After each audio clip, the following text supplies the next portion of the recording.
यदि आप जीरो से ज्योतिष सीखना चाहते हैं तो हमारे चैनल के जीरो टू ज्योतिष प्लेलिस्ट के सारे वीडियोस को आप लाइन से देख सकते हैं, जिसका लिंक इस वीडियो की डिस्क्रिप्शन में भी है। राम राम, मेरा नाम है आदित्य और ग्रह लक्षणम ज्योतिष में आपका स्वागत है। अब इस कोर्स के हम दूसरे चैप्टर पे पहुंच गए हैं, जिसका नाम है मास्टरिंग द सिग्निफिकेशन, और ये इस चैप्टर का दूसरा लेक्चर जिसका टॉपिक है प्रॉपर्टीज ऑफ ज़ोडिएक साइन।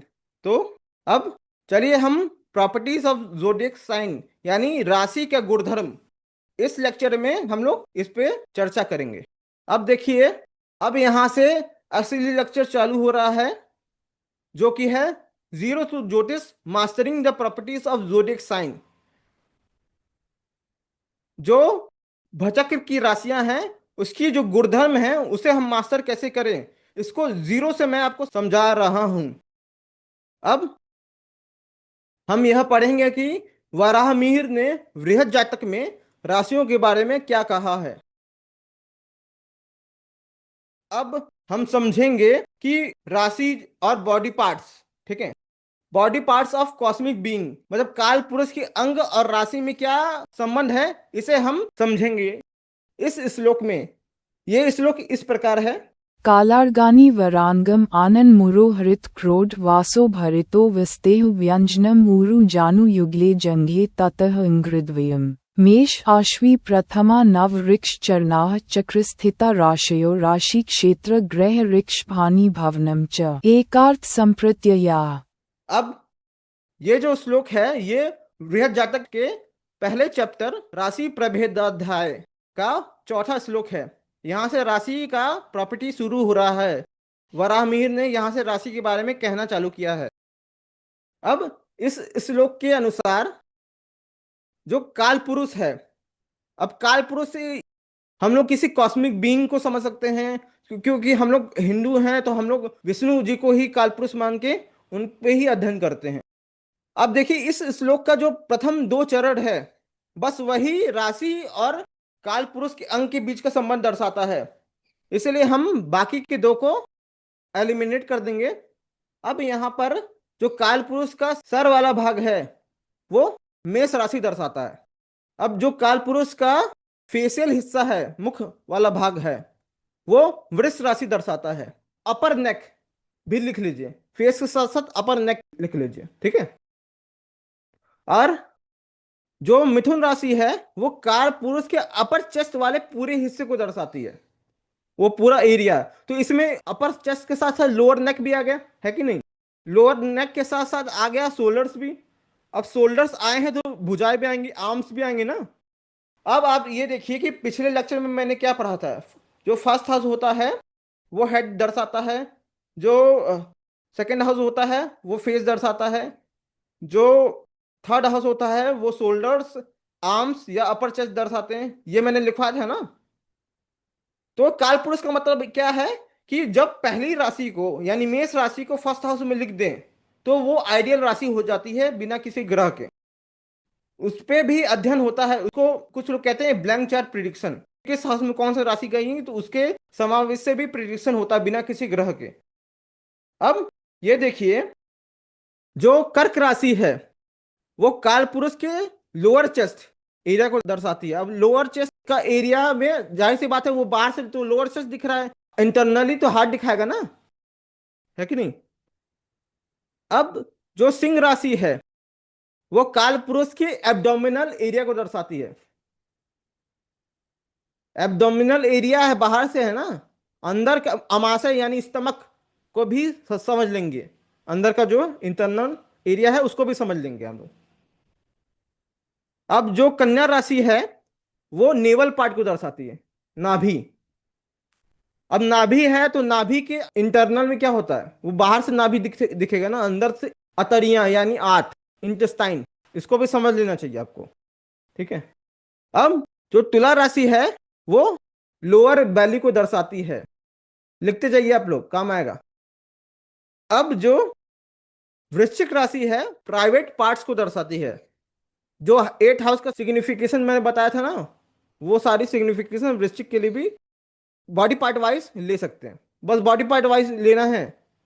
जो ग्रहों और रिस्पेक्टिव राशियों का जो बॉडी पार्ट वाला सिग्निफिकेशन है वो सेम रहता है, इतना जान लीजिए। यहाँ पर जो धनु राशि है वो काल पुरुष के थाइज यानी जंघे को दर्शाती हैं,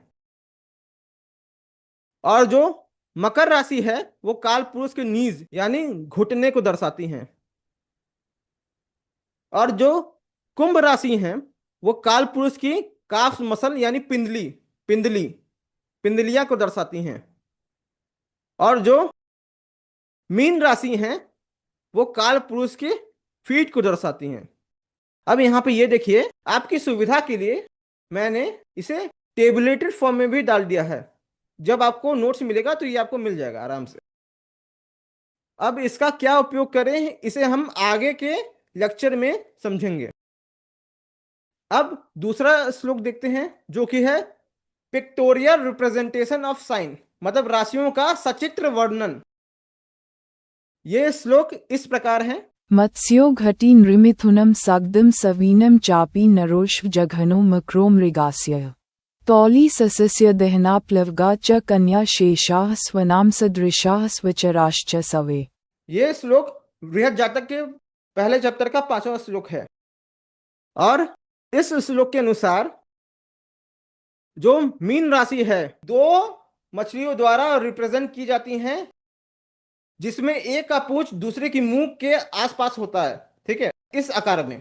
अब जो कुंभ राशि है वो एक आदमी है जो मिट्टी का घड़ा लिया हुआ है, और जो मिथुन राशि है उसका रिप्रेजेंटेशन प्रतिनिधित्व दो कपल करते हैं, यानी एक स्त्री और एक पुरुष।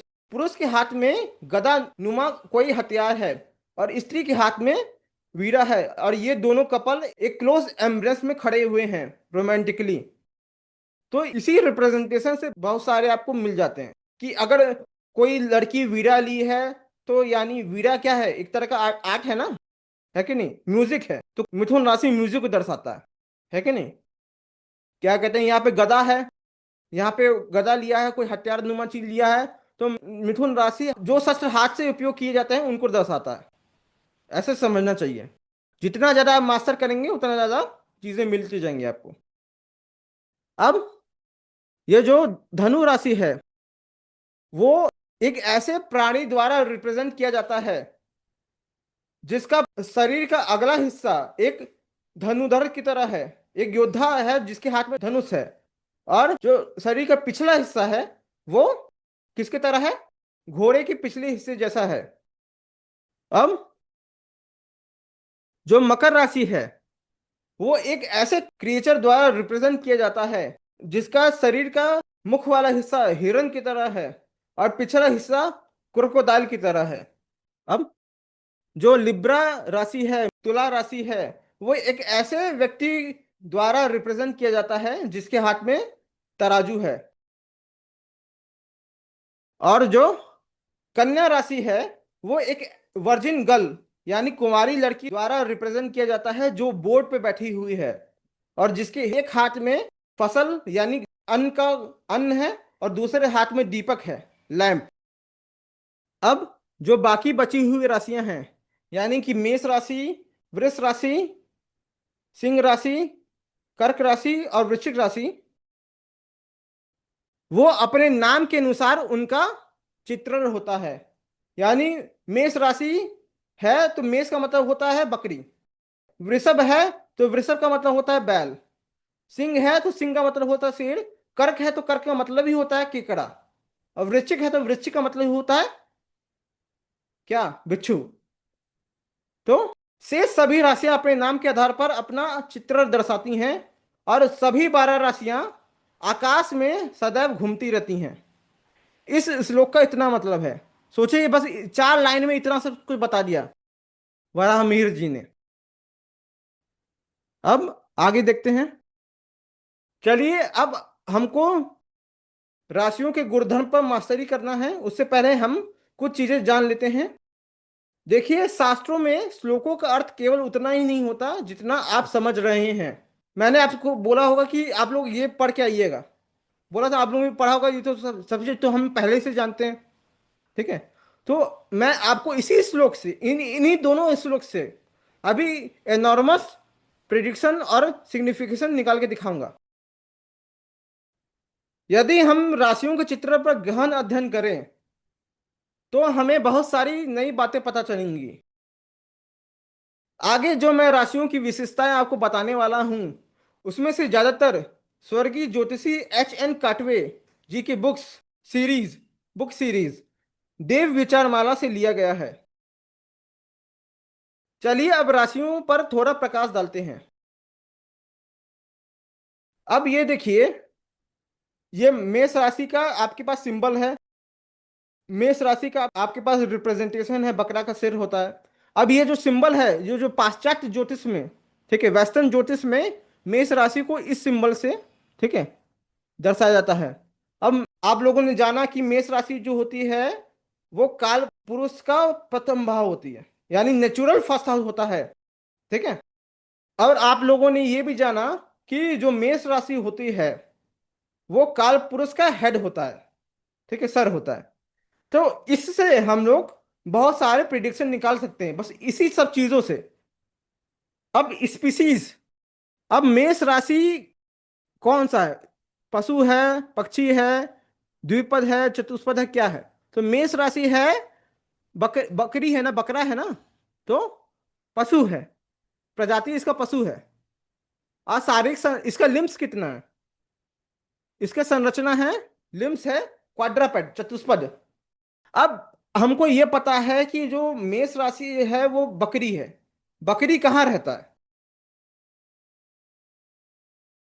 जंगल में। खेतों में। बकरी, ठीक है, तो बकरी पालतू जानवर है, वो तो इंसानों के साथ ही रहता है, ऐसे तो खुला नहीं जंगली रहता। बकरी भी तो होता है, जंगली बकरा भी तो होता है। तो मैं आपको बता दूं, बकरी जो होता है आमतौर पर उसका निवास जो होता है वो ग्रासलैंड और माउंटेन वैलीज, पहाड़ी बकरी होगी ना, पहाड़ पे चढ़ने वाली, पहाड़ी घाटी होगा, पहाड़ के मैदान, खेत, जमीन, ये सब जो चीजें हैं वो मेष राशि उसको दर्शाती हैं। तो मेष राशि का सिग्निफिकेशन मतलब प्रॉपर्टी आप और याद कर लीजिए। अब मेष राशि है वो काल पुरुष की फर्स्ट हाउस है। फर्स्ट हाउस क्या होता है? किसी चीज का क्रिएशन एक्टिविटी, किसी चीज का क्रिएशन की एक्टिविटी। फर्स्ट हाउस होता है दिमाग। तो यहाँ पे मेष राशि दिखाती है होप या एक्टिविटी को। श्री H.N. काटवे जी के अनुसार कि जो मुख्य गुण है मेष राशि का वो किसी भी तरह का एक्टिविटी है, क्योंकि पहली राशि है उसमें एनर्जी ज्यादा होगा ना, तो वो ज्यादा एक्टिविटी कर सकता है। और वो ज्यादा क्रिएटिव होता है तो ज्यादा हो उसके अंदर होप भी होगा ना कि हम ये कर सकते हैं। और ये जो, क्योंकि मेष राशि जो बकरी है, तो अगर बकरी है तो वो पहाड़ पे भी चढ़ सकती है, पहाड़ पे चढ़ने वाले भी बकरी होती है। तो ये बकरी के अंदर करेज भी होगा ना, करेज होगा। और ये बकरी देखिए, और कुछ बकरियां होती हैं जो जो दो मेल बकरी आपस में लड़ती हैं सिंग लड़ा के, तो उनके अंदर अग्रेशन भी होता है। तो मेष राशि का जो मेंटल ट्रेट है वो है करेज और अग्रेशन, साहस, साहस और आक्रामकता। और मेष राशि का जो प्रोफेशनल एट्रीब्यूट्स है, व्यवसायिक गुण है, वो है, क्योंकि मेष राशि क्या है, पहली राशि है ना, पहली राशि फर्स्ट राशि। और जो बकरी है जो उसका सिंबल है वो थोड़ा अग्रेसिव है। तो मेष राशि वॉरियर और लीडर को दर्शाती है, पहला। और मेष राशि आपने पढ़ा होगा कि अग्नि तत्व भी तो है कि नहीं? तो अग्रेशन और वॉरियर वहां से भी आ जाएगा। अब आगे बढ़े। अब यहां पर जो टॉरस है, वृषभ राशि है, ठीक है, वृष राशि नहीं होता, पूरा नाम है वृषभ, ठीक है। अब यहां पर वृष राशि है वो है बैल का चेहरा, जो डिपिक्शन है बैल का चेहरा है। और इसका सिंबल वेस्टर्न सिंबल आप लिख लीजिए। और अब क्योंकि ये भी जो वृष राशि है वो भी एक पशु राशि है ना, प्रजाति है उसका पशु है, जो लिम्ब है वो भी चतुष्पद है। जो वृषभ होता है वो चार पैर वाला जानवर होता है। उसका हैबिटेट बताइए। गाँव में रहता है।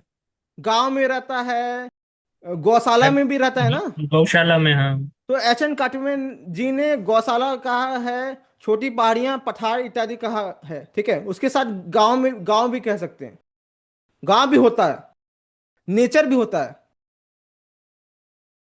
और अब मेंटल क्या निकाल सकते हैं हम लोग? अब मेष राशि, अब देखिए वृष राशि जो होती है, वृषभ राशि जो है वो बैल है। बैल क्या होता है? शांत रहता है, एक जगह बैठा रहता है। जब तक उसको छेड़ो ना तब तक वो कुछ कहता नहीं आपको। तो उसका जो मेन ट्रेट है वो है पीस और स्टेबिलिटी, शांति और स्थिरता।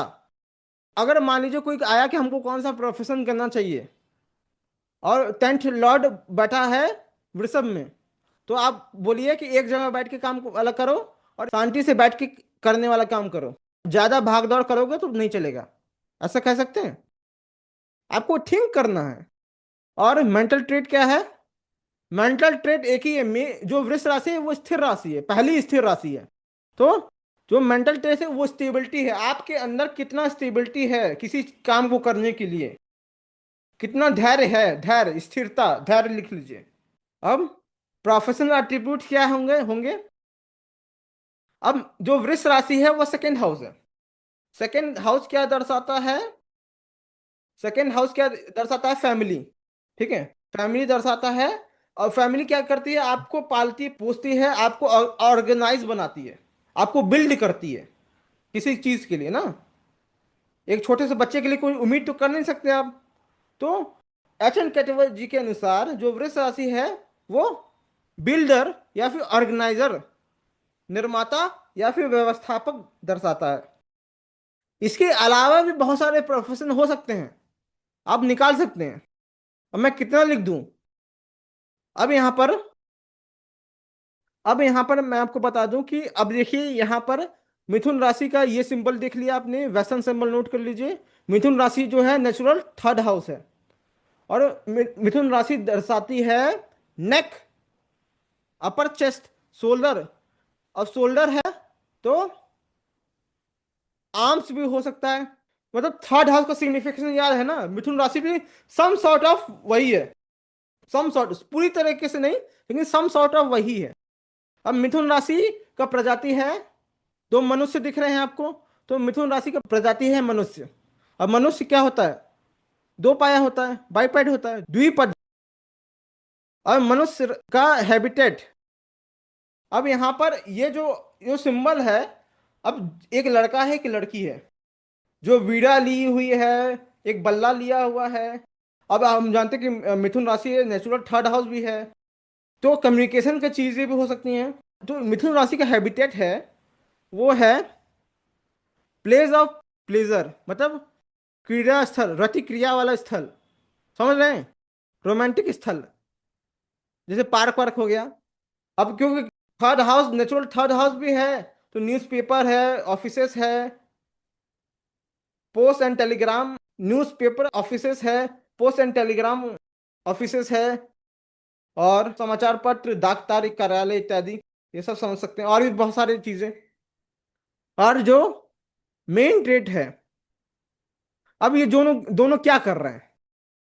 अब ये मेन ट्रेड, आप देखिए ये सिंबल देख के आपको क्या लग रहा है? ये दोनों, ये जो स्त्री पुरुष हैं दोनों क्या कर रहे हैं? Sir communicate. ये कौन सा कम्युनिकेशन दिख रहा है इसमें? ये दोनों एक दूसरे का गर्लफ्रेंड बॉयफ्रेंड वाला किस्सा है ना, एक दूसरे से गले मिल रहे हैं, प्यार में हैं, ठीक, आनंद, ये जॉय।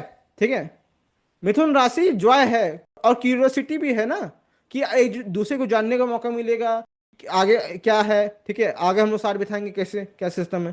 तो आनंद और जिज्ञासा, मिथुन राशि जॉय और क्यूरियोसिटी, आनंद और जिज्ञासा को दर्शाती है। अब मेंटल ट्रेट क्या है? अब देखिए यहाँ पे दो विपरीत चीजें भी दिख रही हैं। क्या विपरीत चीजें दिख रही हैं आपको? वीणा और गदा। हम्म। तो अब एक हथियार है, एक इंस्ट्रूमेंट है। तो एच एन कार्टवेज जी के अनुसार जमिनाय राशि विरोधाभास को दर्शाती है, यानी कि जॉय एंड सॉरो, दुख और सुख, है कि नहीं? इसलिए तो ड्यूअल राशि है ना, मिथुन राशि ड्यूअल राशि होती है ना। और प्रोफेशनल एट्रीब्यूट्स क्या है? बहुत सारे हो सकते हैं। अब क्योंकि इसके हाथ में वीणा है कि नहीं, तो आर्टिस्टिक, कलाकार, आर्टिस्ट भी मिथुन राशि दर्शाती है। अब अगला देखते हैं, जो कर्क राशि है उसका सिंबल केकड़ा है। वेस्टर्न जोडियक सिंबल आप लोग नोट कर लीजिए। जो कर्क राशि है नेचुरल फोर्थ हाउस है, ठीक है। तो अब यहाँ पे क्योंकि नेचुरल फोर्थ हाउस है, और जो कर्क राशि है वो काल पुरुष का लोअर चेस्ट यानी हार्ट वाला हिस्सा है। तो यहाँ पे कर्क राशि का प्रजाति क्या होगा बताइए? इंसेक्ट है, कीट है। अब मैंने क्या लिखवाया था, पिछले कोर्स में भी लिखवाया था, जो इंसेक्ट होता है वो मल्टीपेड होता है यानी बहुपद, यानी चार से अधिक जिसके पैर हो उसे बहुपद कहेंगे। जो हैबिटेट है केकड़ा का उसको हम क्या कहेंगे? समुद्र। समुद्र के किनारे, नदी के किनारे। तालाब है, वेटलैंड। समुद्र है। अब जो केकड़ा है कर्क राशि है, वो कुआं, तालाब, नदी, समुद्र, पथरीली ऊंची नीची जमीन, ठीक है। जो केकड़े के बच्चे होते हैं वो पथरीली जमीन के में छुपे रहते हैं ना, डिस्कवरी तो देखी ही होंगे आप लोग। जो कर्क राशि का मेंटरेट, कर्क राशि क्या है? काय पुरुष का दिल है। दिल क्या होता है? दिल क्षमा करना जानता है, सहानुभूति रखता है ना। अगर किसी को दुख है तो आप उसे दिल से सहानुभूति रखते हैं ना, एम्पैथी रखते हैं ना।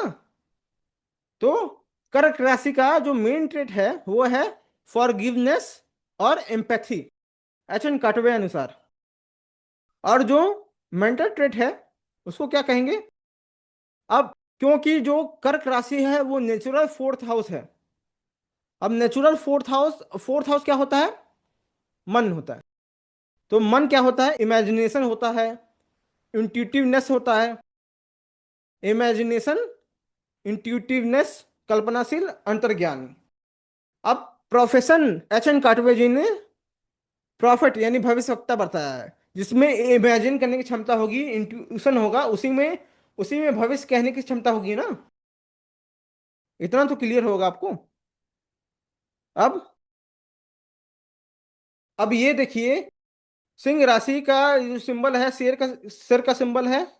और इसका आप वेस्टर्न सिंबल आप नोट कर लीजिए ये। और ये जो सिंह राशि है वो नेचुरल फिफ्थ हाउस है। फिफ्थ हाउस होता है लर्निंग थी, बहुत सारी चीजें। अब जो काल पुरुष का जो एब्डोमेन हिस्सा है, पेट वाला हिस्सा है, वो सिंह राशि दर्शाता है। तो सिंह राशि का स्पीसी क्या है? वो भी पशु है, वो भी चतुष्पद है। उसका निवास स्थान क्या है? जंगल। शेर जंगल में नहीं रहता, शेर गुफा में रहता है। तो सिंह राशि का ये जो हैबिटेट है वो गुफा है। और सिंह क्या है? शेर है। शेर क्या होता है? राजा होता है। तो राजा कहाँ रहता है? राजमहल। गुफा और राजमहल, केव्स और राजमहल। अब जो मेन ट्रेट है, अब शेर है। अब शेर क्या है? सेंटर ऑफ अट्रैक्शन है। जो सिंह राशि है वो राजा है। शेर शेर राजा होता है। शेर राजा कहीं जाता है तो सेंटर ऑफ अट्रैक्शन होता है ना, उसके अंदर एक तेज होता है जो आसपास के सभी लोग उससे अट्रैक्ट हो जाते हैं।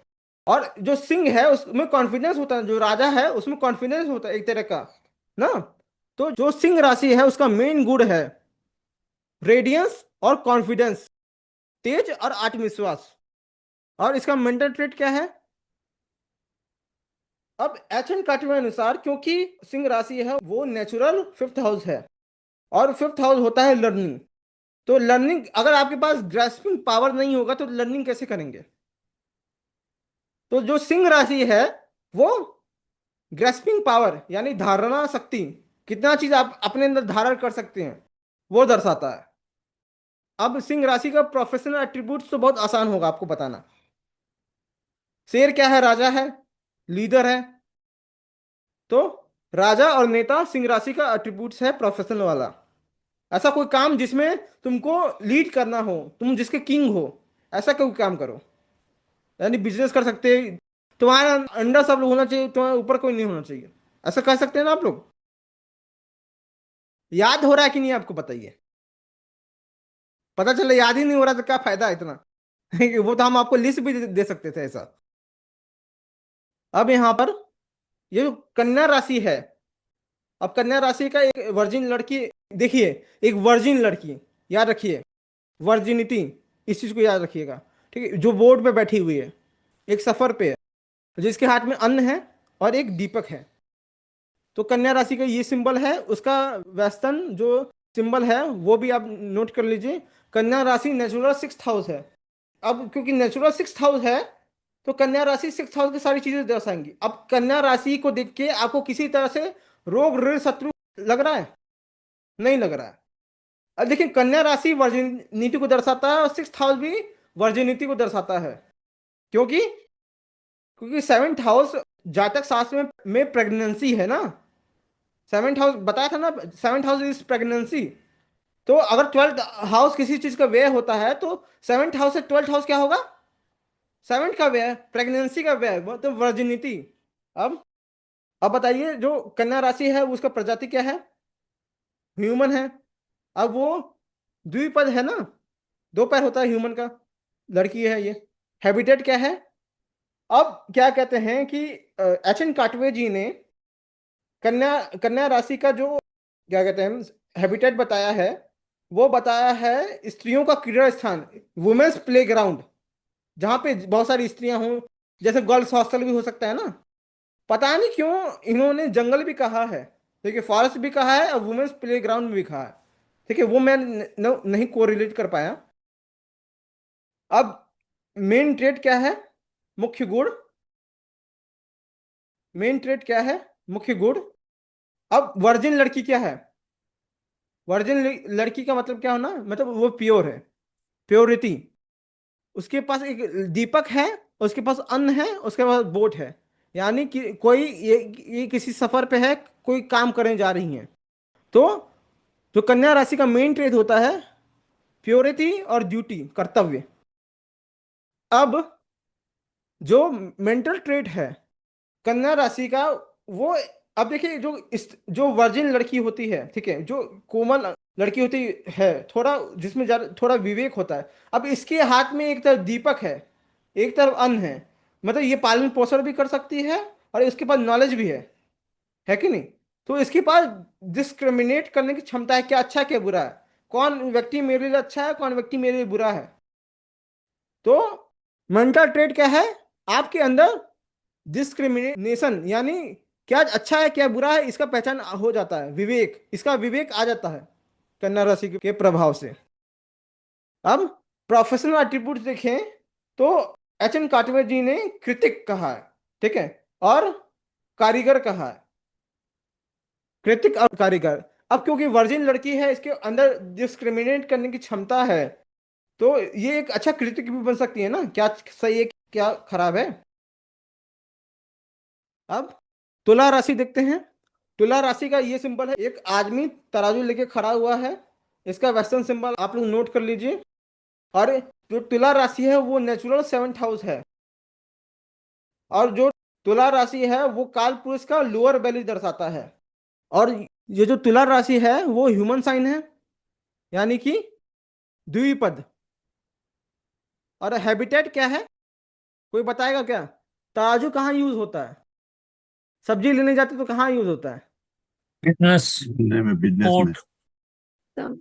Market place. Market place. तो जो तुला राशि है वो मार्केट प्लेस को दर्शाती है। मतलब 7th हाउस भी बिजनेस को दर्शाता है ना।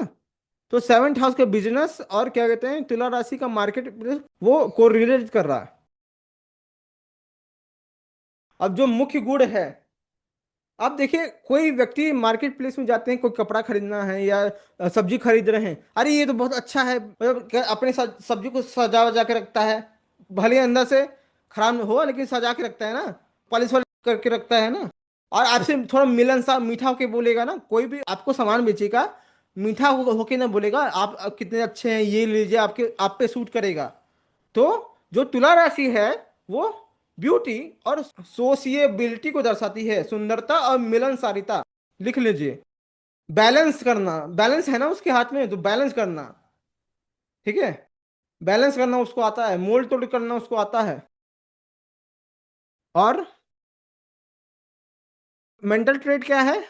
अब जो एक बनिया व्यक्ति होता है, जो व्यक्ति व्यवसाय करता है, उसके अंदर सही परख होती है, सटीक निर्णय लेने की, प्रिसाइज जजमेंट लेने की, सटीक निर्णय। क्या उसके लिए अच्छा है, क्या उसके धंधे में अच्छा रहेगा, क्या उसके धंधे में के लिए क्या बुरा है। और जो तुला राशि है वो बैलेंस दर्शाती है ना, तो उसका प्रोफेशनल एट्रीब्यूट क्या होगा, मैनेजर, प्रबंधक, बैलेंस करना ना बहुत सारी चीजों में, ऐसे समझना है। इसके अलावा भी आप असंख्य निकाल सकते हैं अगर सोचे तो। और जो अब वृश्चिक राशि है, अब बताइए, वो एक इंसेक्ट राशि है, और इंसेक्ट का बहुत सारे पैर हैं, तो यहाँ पे मल्टीपैड हो गया, बहुपद। और निवास क्या हो गया, इसका हैबिटेट क्या होगा। क्लमजी सी जगह, गंदी जगह, जमीन के अंदर। पत्थर। जमीन करना सही है, बहुत सही चीज बोली है। अब जो जो हैबिटेट है, रॉकी लैंड है। देखिए, हैबिटेट ऑफ पॉइजनस क्रिएचर, यानी वृश्चिक राशि ऐसे ऐसी जगह दर्शाती है जहां पे जहरीले जानवर हो। अब मेन ट्रेट क्या है, अब मैं क्या बोला कि वृश्चिक राशि जो है वो बिच्छू है। बिच्छू बिल है ना, बिल बनाता है, बिल का निरीक्षण करता है उसके लिए सेफ है कि नहीं। बिच्छू के पास क्या है, बिच्छू के पास एक डंक है ना, तो कोई उसके पास आता है, अगर कोई प्रे होता है तो उसको शिकार कर लेता है। अगर वो समझता है उसको खतरा है तो उसको डंक मार लेता है। मतलब उसके पास निरीक्षण करने की क्षमता होती है, इंस्पेक्शन करने की क्षमता होती है। क्या उसके लिए सही है, क्या उसके लिए गलत है। तो वृश्चिक राशि का मेन ट्रेट है इंस्पेक्शन एबिलिटी, निरीक्षण करने की क्षमता। और मेंटल ट्रेट भी बता दीजिए कुछ। मैं बता रहा हूँ कि बिच्छू एक बहुत छोटा सा जानवर होता है, लेकिन बहुत लोगों के नाक में दम कर लेता है ना। क्यों, क्योंकि उसके पास दंक होता है ना, कि अरे हम छोटे हैं तो क्या हुआ, मेरे पास दंक है। उसके पास एक विल पावर है। तो स्कॉर्पियो होता है विल पावर, कंट्रोल, संकल्प शक्ति और नियंत्रण। अब प्रोफेशनल एट्रीब्यूट्स ये है, क्योंकि वृश्चिक राशि नेचुरल 8 हाउस है ना, तो 8 हाउस में होता है गहराई, गहराई से काम करना, तो इंस्पेक्शन करना, निरीक्षण करना, 8 हाउस से भी देखा जा सकता है। अब वृश्चिक राशि का ट्रेट है निरीक्षण करना, तो ये एक अच्छा इंस्पेक्टर बन सकता है, निरीक्षक बन सकता है, या फिर कोई ऐसा अधिकारी बन सकता है जो जैसे रेड करने वाले, ठीक है, आयकर विभाग का रेड करने वाला, है कि नहीं। क्योंकि 8 हाउस कर को भी दर्शाता है, यानी टैक्स को भी दर्शाता है ना, टैक्स को दर्शाएगा, यानी जो रेड करने वाले हो गए, टैक्स पकड़ने वाले, वो सब को भी दर्शाता है वृश्चिक राशि। अब धनु राशि का सिंबल ये देख लीजिए, एक धनुधारी है जिसका पिछला हिस्सा घोड़े का है। घोड़े का है यानी गतिशीलता हो गई, स्पीड हो गया। अब ये काल पुरुष का 28 भाग को दर्शाता है, और ये काल पुरुष का नेचुरल 9th हाउस है। इसका सिंबल आप लोग नोट कर लीजिए। अब ये जो इसका प्रजाति है वो हाफ ह्यूमन है और हाफ एनिमल है, यानी इसका जो फर्स्ट पार्ट है वो ह्यूमन का है, और जो सेकंड हाफ है वो है एनिमल। तो इसका जो फर्स्ट हाफ है वो बाइपेड हो गया, और जो सेकंड पार्ट है वो क्वाड्रपेड हो गया। अब हैबिटेट देख लीजिए, हैबिटेट कोई बताएगा। जंगल ही होगा। अरे लैंड। हैबिटेट घोड़ा, सुन लीजिए, ये धनु राशि घोड़ा है तो क्या दर्शाएगा। राजमहल दिखा दर्शाएगा सर। हम्म। सरफेस। खेल का मैदान दर्शाएगा। हाँ, सब जो जितना बोले सब सही हो सकता है। अब मैं आपको बता दूं कि एच एन काटवे जी ने अस्तबल, घोड़ा है तो अस्तबल भी हो सकता है ना, और रथशाला, घोड़ा किस पे जुता होता है, रथ पे ना, तो चैरियट हॉर्स, ये भी हो सकता है। अब जो मेन ट्रेट है इसका, अब देखिए जो काल पुरुष की कुंडली में नवम भाव धनु राशि का है, तो नवम भाव को क्या मैंने में लिखा था, नॉलेज, टीचर है, नॉलेज है, तो गुरु भाव ना, तो जो धनु राशि है वो नॉलेज दर्शाता है। अब क्योंकि घोड़ा है, घोड़ा स्वतंत्रता से घूमना चाहता है, तो जो मेन ट्रेड है धनु राशि का वो नॉलेज है और फ्रीडम है, ज्ञान और स्वतंत्रता। अब ये देखिए जो मेंटल ट्रेड है वो क्या है। अब धनु राशि का देखिए, इतने सारे आप लोग ने डिपिक्शन देखा, कुछ अजीब नहीं लगा, लेकिन इसमें थोड़ा क्रिएटिविटी है। अब ये थोड़ा क्रिएटिव चीज है ना, एक घोड़ा आधा इंसान आधा घोड़ा, एक क्रिएटिव चीज है ना, तो एक क्रिएटिव थिंकिंग धनु राशि दर्शाता है, रचनात्मक सोच। प्रोफेशनल एट्रीब्यूट्स देखेंगे तो, क्योंकि काल पुरुष की 9th हाउस है धनु राशि, तो ये किसी कोई सेज हो गया, साधु हो गया, कोई काउंसलर हो गया, सलाहकार, धनु राशि दर्शाएगा। श्री एच एन कटवे अनुसार। अब अगला देखते हैं। जो मकर राशि है वो एक हिरण का है जिसका पिछला भाग मगरमच्छ का है, और ये काल पुरुष की कुंडली के ये 10th हाउस है। इसका सिंबल आप नोट कर लीजिए, और ये काल पुरुष का घुटना दर्शाता है। अब इसका प्रजाति बताइए। ये आधा है, आधा एनिमल है और आधा एक्वेटिक है, जलचर है। अब देखिए मगरमच्छ भी जो होता है वो चतुष्पद होता है, और जो हिरण भी होता है वो भी चतुष्पद होता है। ठीक है, तो मकर राशि चतुष्पद होती है। और जो हैबिटेट बता दीजिए। हैबिटेट हो गया। मकर राशि क्या है? मगरमच्छ है। सर पानी, वाटर। हाँ। लार्ज रिवर्स हो गया ना, क्या कहते हैं, रिवर्स के आसपास किनारे और या समुद्र दर्शाता है मकर राशि। अब मकर राशि है क्या नेचुरल 10th हाउस है ना। 10th हाउस क्या होता है, मैंने क्या बताया था। 10th हाउस होता है आपका प्रोफेशन, आपका काम, आपका सफलता, आपका एक्सीलेंस। तो ये जो मेन ट्रेट है मकर राशि का, वो है आपका एक्सीलेंस। समझ में आया? अब जो मेंटल ट्रेट है, अब ये समझिए। जो मानसिक लक्षण है, मगरमच्छ क्या होता है? मगरमच्छ सबसे पहला क्या होता है? मगरमच्छ एक जगह बैठा रहता है, यानी रेस्ट, विश्राम करना। अब मगरमच्छ क्या होता है, देखिए मगरमच्छ के पास आता है तो मगरमच्छ एक जगह स्थिर रहता है, एक जगह कॉन्सेंट्रेट करके रखा रहता है ना। मुंह खोला रहेगा तो मुंह खोला ही रहेगा, चाहे कितनों कितनों आसपास रहे। लेकिन जब तक मुंह में नहीं आया तब तक हिलेगा भी नहीं। तो मकर राशि रेस्ट और कंसंट्रेशन, विश्राम और एकाग्रता। तो जो प्रोफेशनल एट्रीब्यूट्स हैं उसको हम लोग क्या समझ सकते हैं? जो 10th हाउस होता है उसको उपदेशक। ठीक है। अब ये जो मकर राशि का क्रिएचर है, सिंबल है, वो आधा डियर का है आधा मगरमच्छ का है। डियर क्या है? सॉफ्ट जानवर। मगरमच्छ क्या है? घात लगा के करने वाला काम। मतलब ऐसा काम जो जिसमें ड्यूअल नेचर हो। तो जो डिप्लोमेट होते हैं वो क्या करते हैं? सामने मीठा मीठा होते हैं और बाद में ये क्या करते हैं? घात लगाते हैं, या फिर किसी आपसे कुछ बोलेंगे किसी और से कुछ बोलेंगे। दो चेहरा है कि नहीं, दो स्वभाव। तो जो उपदेशक होता है और जो राजदूत होता है, डिप्लोमेट होता है, वो मकर राशि से देखा जाता है। समझे? अब यहां पर कुंभ राशि जो है, कुंभ राशि है एक ऐसा आदमी जो घड़ा लिया हुआ है मिट्टी का। इसका सिंबल आप लोग नोट कर लीजिए। वो ये काल पुरुष कुंडली का 11th हाउस है, और ये एक काफ मसल यानी पिंडली, जो काल पुरुष का पिंडली है उस बॉडी पार्ट को कुंभ राशि दर्शाता है। तो अब यहां पर इसका प्रजाति है मनुष्य, और ये है बाइपेड। इतना तो सबको समझ में आ गया होगा पहले से। अब इसका हैबिटेट क्या है? अब क्योंकि घड़ा है, घड़े है तो इसके अंदर पानी भी हो सकता है ना, पानी बह रहा है। तो वाटर कलेक्शन और वाटर सोर्सेस, पनघट या जल स्रोत कुंभ राशि दर्शाता है। इसके अलावा भी बहुत सारी चीजें हो सकती हैं, आप लोग निकाल सकते हैं।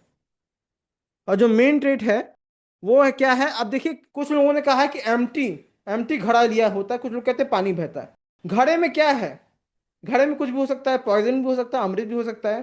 तो जो अनोखी चीज होता है, रिसर्च होता है, वो कुंभ राशि दर्शाता है। कुछ लोग कहते हैं कि एस्ट्रोलॉजी भी कुंभ राशि है, कुछ लोग कहते हैं। तो यहाँ पे जो मेन ट्रेट है कुंभ राशि का वो है रिसर्च, शोध। और जो मेंटल ट्रेट है, अब ये रिसर्च है, शोध है, कुंभ राशि का मेन ट्रेट। तो मेंटल ट्रेट होता है ऐसा ऐसा व्यक्ति जो कुछ नया अनोखी सोच रखने वाला व्यक्ति हो, स्ट्रेंज रिसर्च करने वाला व्यक्ति हो। तो यहाँ पे मेंटल ट्रेट है स्ट्रेंज रिसर्च, स्ट्रेंज सर्च, अनोखी खोज। अब जो प्रोफेशनल एट्रीब्यूट्स होते हैं, अब अनोखी खोज कौन रखता है? साइंटिस्ट रखता है या फिर सीकर रखता है, वैज्ञानिक या फिर खोजी। अब आखिरी ये है मीन राशि। अब ये जो मीन राशि है वो दो मछलियां हैं जो क्लोज एम्ब्रेस में है। अब अब ये जो मीन राशि है वो नेचुरल 12th हाउस है। इसका सिंबल आप लोग नोट कर लीजिए, और ये काल पुरुष का फीट दर्शाता है, और ये है जलचर। और इसका लिंब क्या होगा? एपोड अपदी, जिसका कोई पैर ही है ही नहीं। हैबिटेट क्या होगा? लार्ज रिजर्वायर, लार्ज सी, बड़े समुद्र, लार्ज रिवर, जो भी बड़ा है वो मीन राशि दर्शाता है। अब यहाँ पे मेन ट्रेड क्या है, ये क्या दर्शा रहा है, मीन राशि दो जोड़े में है ना, दो जोड़े जो एक साथ हैं हमेशा, कभी अलग नहीं होते, मतलब दोनों के बीच में प्रेम है, एकता है, यूनिटी है। तो मेन ट्रेड होता है मीन राशि का लव और यूनिटी, प्रेम और एकता। क्योंकि नेचुरल 12th हाउस भी तो है ना, और 12th हाउस क्या होता है, स्लीप होता है, सबकॉन्शियस माइंड होता है, स्लीप होता है, सबकॉन्शियस माइंड होता है, ड्रीम होता है। तो अंतर्ज्ञान, इंट्यूशन, मीन राशि दर्शाता है। जितने जल तत्व की राशियां हैं वो इंट्यूशन गहराई को दर्शाती हैं, जान लीजिए। जल तत्व इज इक्वल टू इंट्यूशन। इसका प्रोफेशनल एट्रीब्यूट्स क्या है, पोएट होना या फिर ट्रांसलेटर होना। अब क्योंकि जो मीन राशि है वो नेचुरल 12th हाउस है ना, तो 12th हाउस क्या होता है, फॉरेन होता है ना, फॉरेन, फॉरेन की भाषा, मतलब ट्रांसलेशन। जो फॉरेन आएगा तो आपको ट्रांसलेट करने की जरूरत पड़ेगी ना भाषा का, तो इसलिए क्या कहते हैं, अनुवादक होता है। अब कवि क्यों लिखा है मैं नहीं अभी तक को रिलेट कर पाया हूं मैं भी। अब आगे, अब हम यहाँ पर राशियों के कुछ अल्टरनेटिव नाम देखते हैं। ये इसका श्लोक कुछ इस प्रकार है।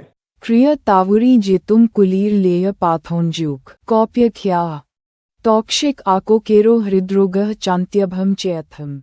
ये वृहद जातक के पहले अध्याय का 8वां श्लोक है।